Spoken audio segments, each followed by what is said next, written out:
नमस्ते दोस्तों, आप देख रहे हैं भुवन सबर एवं हमारे प्रधानमंत्री श्री नरेंद्र मोदी को गल्फ कंट्री में हाईएस्ट हॉनर अवार्ड मिला है दोस्तों, जो पाकिस्तान मुस्लिम उम्मा कहता है और मोदी को बुचर ऑफ गुजरात कहता है। आज उस गल्फ कंट्री में बहुत बड़ा अवार्ड मिल रहे हमारे प्रधानमंत्री नरेंद्र मोदी को, तो इस बारे में क्या कहते पाकिस्तान मीडिया आए जानते हैं। और दोस्तों, मेरे चैनल में नया है तो सब्सक्राइब कर लेना ताकि ऐसा वीडियो मिलता रहेगा। क्या है ना कि हमारे भारत के प्रधानमंत्री आदरणीय मोदी जी को हमेशा टारगेट किया जाता है कि वो तो सांप्रदायिक हैं, वो तो कट्टर हिंदू हैं।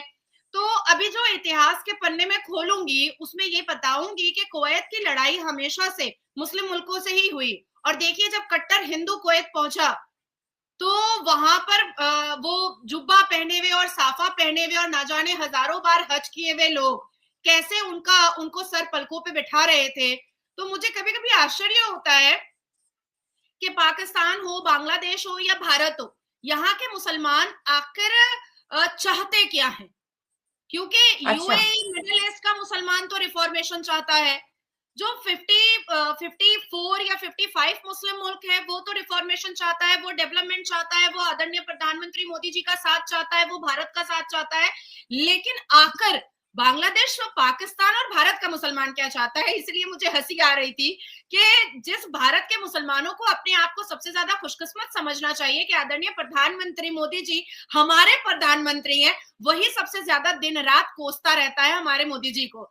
और देखिए, कुवैत के मुसलमान जो कट्टर मुसलमान है, जो पक्के मुसलमान है, जो अल कुरान के मानने वाले मुसलमान है, जो ला इलाहा इल्लल्लाह मोहम्मद रसूलुल्लाह का मीनिंग समझते हैं, तो अब मैं क्यों ना बोलूं कि जिन्ना ने जो आतंक स्टार्ट किया था, उस आतंक की चिंगारी आज तक हमारे भारत के मुसलमान जो है वो सुलगा रहे हैं, बांग्लादेश के मुसलमान सुलगा रहे हैं, पाकिस्तान के मुसलमान सुलगा रहे हैं। ये सब जिन्ना के मुसलमान पाले हुए हैं।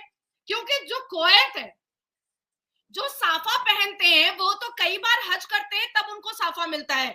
जो हाफिज़े कुरान होते हैं तब उनको साफा मिलता है। एवे ही तो साफा नहीं मिल जाता किसी को, ऐसे ही एवे ही तो जुब्बा नहीं मिल जाता किसी को। तो जो हजारों बार हज किए हुए लोग हैं, वो आज मोदी जी के लिए सर झुका करके अपनी पलके बिछा करके कुवैत में खड़े हुए थे और मोदी मोदी के नारे लगाए जा रहे थे, भारत माता की जय के नारे लगाए जा रहे थे, हमारा तिरंगा झंडा सर्वप्रथम रखा गया था। अमेरिका के जो कैट पॉज हैं वो मिडल ईस्ट में इजराइल है और साउथ एशिया में इंडिया है। और इनकी मदद से इन तीनों का जो ये गठजोड़, जिसको हम इंडो यूएस इजराइल नेक्सस कहते हैं, इन्होंने इस पूरी दुनिया को, जिसको उन्होंने 9/11 के बाद कहा था कि हम पीस का एक गहवारा बनाएंगे, वो पूरा इसने दुनिया में जो है ना, इन्होंने खलफशार मचा दिया है। And today the whole world is insecure and unsafe and it is primarily because of the United States policies and the policies of its two strategic partners। ये बात हमें याद रखनी चाहिए। दूसरी बात, अब जो आप पाकिस्तान के लिहाज से कहते हैं कि इंडिया क्यों उनको इतना भाता है और पाकिस्तान क्यों नहीं भाता, तो गुजारिश मैं इतनी करूं कि वो उनकी सिक्योरिटी पैराडाइम में फिट होता है। ठीक, वो एंटी मुस्लिम भी है और वो इम्पीरियलिस्ट पावर भी है, और वो जो जिस तरह वो चाहता है वो ये करता है, और एंटी चाइना है जो सबसे बड़ा हरीफ है, वो हिंदुत्व और आरएसएस उसका भी है।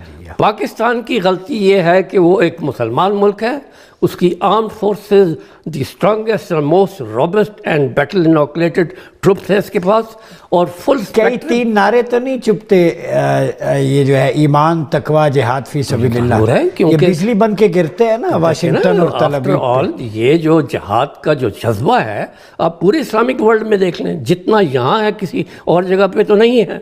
ये तो है ही है, इसको आप अवॉइड नहीं कर सकते। तो ये है कि Muslim power, nuclear power, arm forces, और फिर ये है कि इसका चाइना के साथ स्ट्रेटेजिक पार्टनरशिप।